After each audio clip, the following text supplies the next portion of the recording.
Hi everybody, I'm Ali Zik and I'll be presenting today. With COVID-19, the idea of education was reimagined.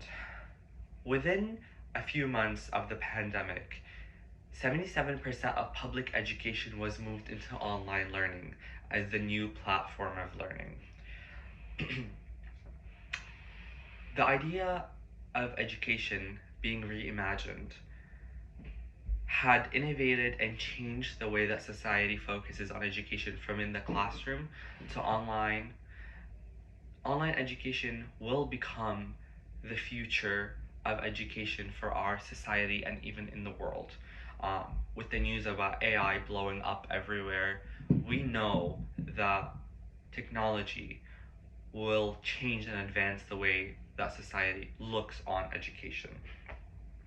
Today, I will discuss how online education is underfunded while it being the future of our learning for our society. Our main problem for today is why online education is being underfunded in the US, while the reason being is that the high costs of education, of online education, do not have any funding that goes into them. The lack of government funding. There is no uh, there's no government research that is done every year or a census that basically gives the government an update on how much online education costs. With many not wanting to do online education, according to an article written by Kate Ash, Lack of Sustainable Funding, um, written published by Challenging Online, that was published in 2010. It discusses how even back then there was no type of funding for online education, um, as well as an article written by Brian Hardy, Why is There a Lack of Central Funding for Enterprise Education, published by Adina in 2016.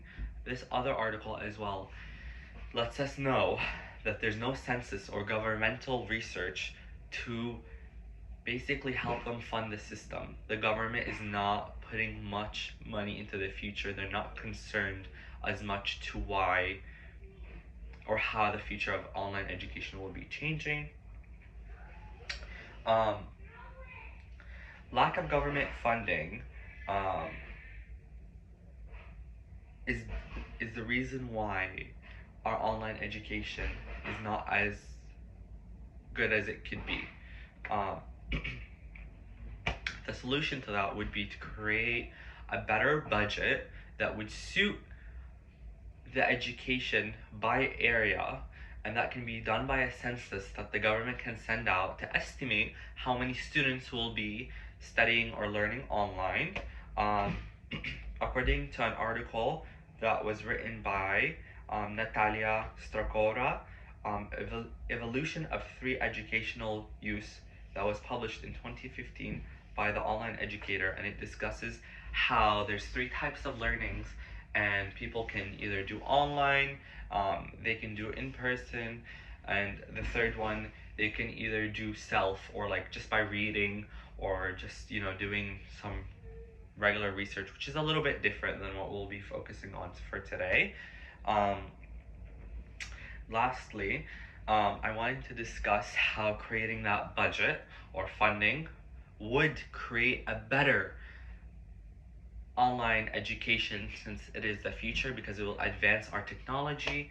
According to an article written by Stephen Moore, Online Learning Ecosystems, that was published in 2022 by Forbes, it discusses how online education, as long as we have that better technology, like a better, for example, if we had um, a better Zoom. Everybody remembers during the pandemic, we all had to struggle about the website being overloaded or having too many people on there. Um, Another thing that I wanted to discuss is that there's so many tools and ideas that we can use that can better help our online learning using there's an article that was published called Using A Virtual Learning Environment in 2014 by Polymika Washib, um, which discusses how online learning could be more advanced and easier. At the end of the day, online education offers the convenience and the easiness, and having access to education from your home with somebody who can be across the country or across the globe. Um, for today, once again, I hope that I acknowledged why we need a better public funding system for our online education.